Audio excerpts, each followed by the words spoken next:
हाँ एगो लड़की के चक्कर में भैया 11 बीघा जमीन बेच दिया। 14 बीघा जमीनें रहे, 3 बीघा बचल रहे। प्यार क्या होता है, प्यार में दशरथ मांझी अपना मेहरारू खातिर पहाड़ काट दिए। 22 साल लगा, लेकिन पहाड़ काट के रास्ता बना दिए। तो यही प्यार का मिसाल है, इसके लिए मैं गाना गाया था। और हमारा भाई लोग रात में सुनता है तो गुंजन सिंह का सैड सॉन्ग जरूर सुनता है। इतना तो है कि सबके दिल में ये मरहम का काम देता है। कि तोरा बिना दुनिया वीरान लागे गोरी रे, गोरी रे अजियत सरिया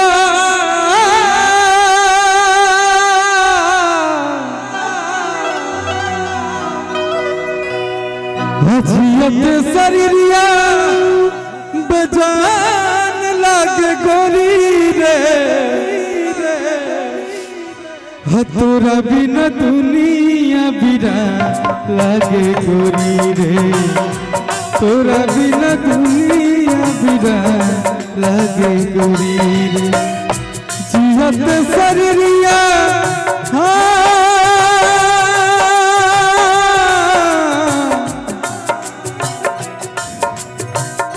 जियत सरिया बेजान लागे गोरी रे। तोरा बिना दुनिया वीरान लागे गोरी रे। तोरा बिना दुनिया वीरान लागे गोरी रे।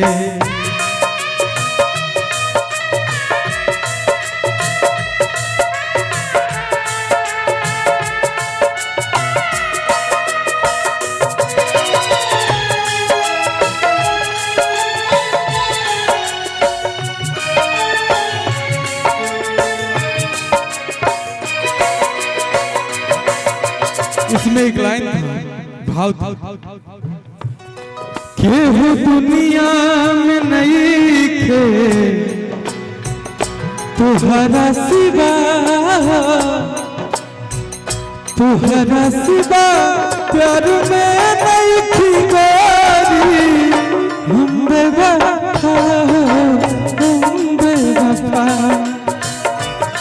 चाहे बतिया तू माना चाहे मत माना, चाहे बतिया तू माना चाहे मत माना, मत माना प्यार में नहीं थी गोरी। हम बेवफा, हम बेवफा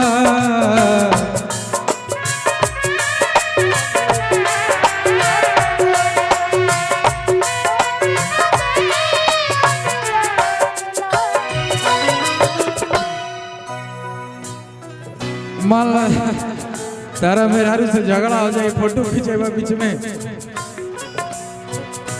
लड़का कहता है भैया नजरा न तोड़ता नजरिया का होई रे।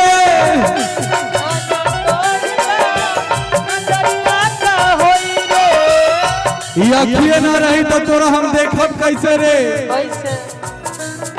और आँख रह के का करी जब तुम्हें नहीं रहोगी मेरी जिंदगी में। तो लड़का पागला गई और कहा था भैया नजरा न तोड़ता नजरिया का होई रे। भूल गई तू ही था उमरिया का होई रे। भूल गई तू ही था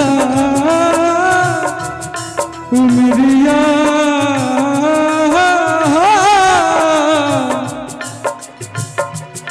उमरिया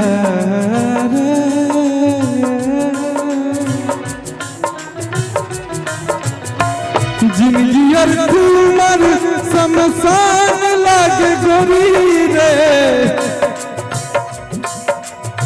जिंदगी और तुमर शमशान लागे गोरी रे। तोरा बिना दुनिया वीरान लागे गोरी रे, तोरा बिना दुनिया वीरान लागे गोरी रे। एक गाना मैं इसी समय गाया था हो, इतना